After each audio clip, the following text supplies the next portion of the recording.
কিয়ামত অবশ্যই অবশ্যই সংঘটিত হবে, এতে কোনো সন্দেহ নাই।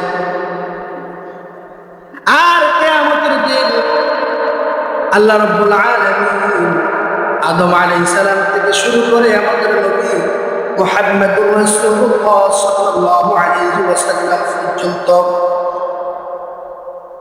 যত নবীর উম্মত এই জমিনে এসেছে আর যারা এই জমিন থেকে কিয়ামতের আগ পর্যন্ত চলে যাবে, পৃথিবীর সব মানুষ মরে শেষ হয়ে যাবে, পৃথিবীটা ধ্বংস হয়ে যাবে।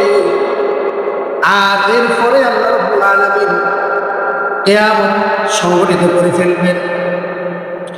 আর কিয়ামত সংগঠিত করার পর পৃথিবীর সকল মানুষকে আবার পুনরায় উত্থাপিত করবেন।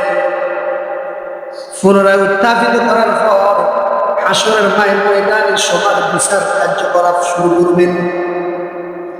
এই দুনিয়ার দিকে কতটুকু ভালো কাজ করেছে তার প্রতিদান তাকে দেওয়া হবে, আর যে খারাপ কাজ করেছে খারাপ কাজের শাস্তি তাকে দেওয়া হবে। আল্লাহ রাসূল সাল্লাল্লাহু আলাইহি ওয়াসাল্লাম বলেন, আমার সাহাবীরা, হাসরের ময়দান এত বেশি কঠিন হবে যেদিন সূর্য মানুষের মাথার উপর অবস্থান করবে, সেদিন এত ভয়াবহ অবস্থা তৈরি হবে, যারা যত বেশি গুনাহ করবে তারা তত বেশি গামের সাগরে হাবুডুবু খাইবে। হাদিস শরীফে এসেছে, যার গুনাহ যত কম সে তত কম হাবুডুবু খাইবে।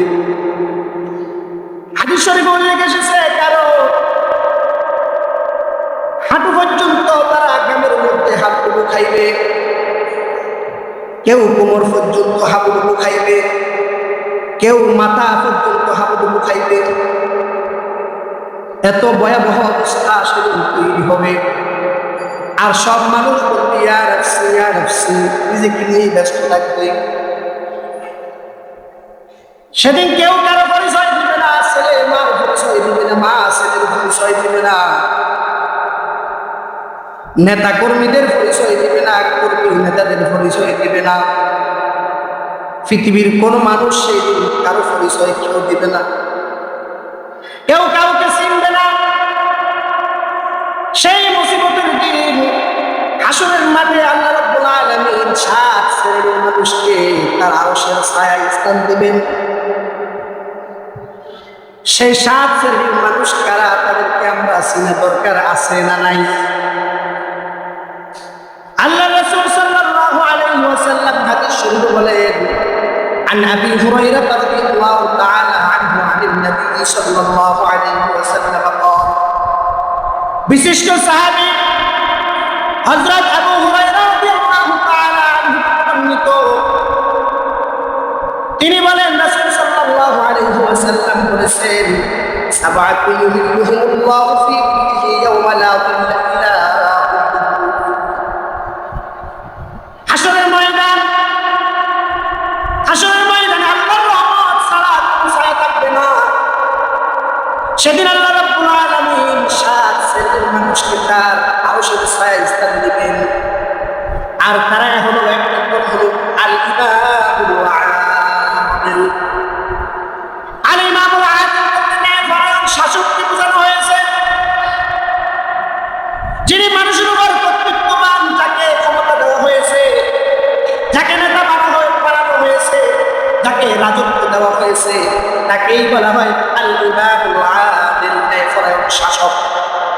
এখন ন্যায়পরায়ণ শুধু শাসক হলে তো চলবে না, ন্যায়পরায়ণ শাসক বলতে আপনার এই জমি, আপনার এই মহল্লায়, আপনার এই সমাজে, আপনার এই দেশে যত মানুষ বসবাস করে, কাউকে আপনি দুই চোখে দেখতে পারবেন না, সবাইকে এক চোখে দেখতে হবে, সবাইকে সমানভাবে দেখতে হবে। কারো প্রতি অন্যায়, কারো প্রতি জুলুম এমন করা যাবে না। সবার সাথে আপনাকে আদল করতে হবে, ন্যায় বিচার করতে হবে। আপনি সবাই প্রতি ন্যায় ইনসাফ করতে হবে, কারো প্রতি জুলুম করতে পারবেন না। ওই ব্যক্তিকে বলা হয় আল ইমামুল আদিল, ন্যায়পরায়ণ শাসক।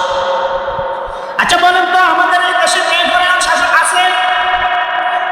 ন্যায়পরায়ণ শাসক বলতে শুধু নিজের দলের কর্মীদেরকে সে যা পারে দেয়, অন্য দলের কর্মীর কোনো খোঁজ খবর রাখে না, বরং মামলা হামলা দিয়ে পাগল করে ফেলে, ঠিক কিনা? অন্যায়ভাবে।